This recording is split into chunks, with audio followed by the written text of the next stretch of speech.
Hey YouTube, it's Wisconsin Shoe Guy here, and today we're going to talk about the plain toe blucher. Now this is an iconic shoe, most known in Americana, but I want editions today from the UK.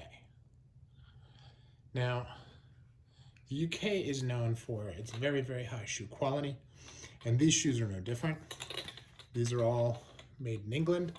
And I have three very different examples that share some similarities. So we're going to start with these. These are the Trickers Robert in a beautiful brown museum calf.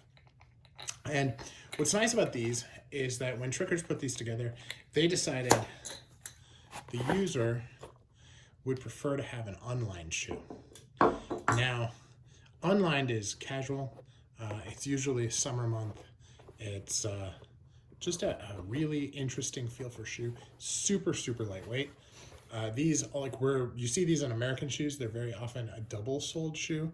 This is a single sole. You can see from a quality standpoint, they have a lot of very thin heel lifts here, which are exciting.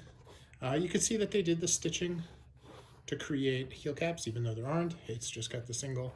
It is a whole cut of leather with just a single seam, but they did a little patch on it, which is one way of doing it. And then of course they sewed the bluchers on as well for the thing. Now they have eyelets, but they're hidden, and very, very straightforward, simple shoe. Again, Trickers out of Northampton. Now, you know, you have to mess with it a little bit in order to get the trees in, because it's just a little on the tight side. Now, that compared to this. This is a Crockett & Jones Lanark 3 on a rubber sole. This is a single sole as well, but it's very, very thick. So this is your more traditional trunky look. This is a shoe that's popular also in a bookbinder. Probably the most famous of these shoes in bookbinder is the Church's Shannon, which is actually one that I don't have, but this is the Crockett & Jones. This has a beautiful lining. One of the things I love about Crockett & Jones is their linings feel so good on the foot. You know, it's just very solid, very well constructed, and just plain brown is a great addition to your wardrobe because it's versatile, it's easy, and it's classic. Now we have the suede version. Now this has a rubber sole. This is a logo rubber sole. Very well done. They've got the stitching there. You've got the heel. This is even a rubber lift there. Just nice, good quality. Now in this one, they also, Church's went online. So here you have, and this is actually like a reverse suede. So very nice, but again, a whole piece of leather. But here, instead of a patch, they did just a seam. Now, how did they do it?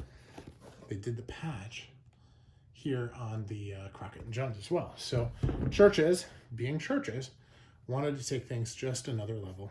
Again, this sole, this is a single sole, but it's rubber, right? And you can see the thickness of it here compared to the thickness here. That is a double sole. So they're trying to make it big and chunky, very much like their Shannon. But this is the, I'll put it in the description what the name of this shoe is. I can never remember it. It starts with a B, and so that's just part of it. This is what you get when you don't have editing on your videos. Now, some other things here. They have eyelets here. So a lot of times you see a lot of custom makeups in this design of shoe from Alden, or you know, you don't see custom makeups from Ellen Edmonds, but other brands, Rancourt will have some, and they'll have big eyelets, either brass or silver, some antique brass. But here you've got eyelets, but they match the color perfectly. So if you don't even know what you're looking for, you're not paying attention, you'll just miss them entirely. It's kind of a neat thing. And for suede, especially unlined suede, makes a lot of sense. It just makes them a little bit more sturdy and gives that nice look. So storm welt on all three, very classic, and a classic way of presenting some variety in a classic design shoe in what I consider to be the alternative market, because this is not a common shoe among makers. I've gone to a lot of different brands across the UK, and you will find, I think, the George Cleverley Archie is also a plain toe blucher, but aside from these and the George Cleverley and of course the Church of Shannon, not a very common shoe, not something that you find everywhere. So food for thought, something to look for, and hopefully this was beneficial. Have a wonderful day. Thanks for watching.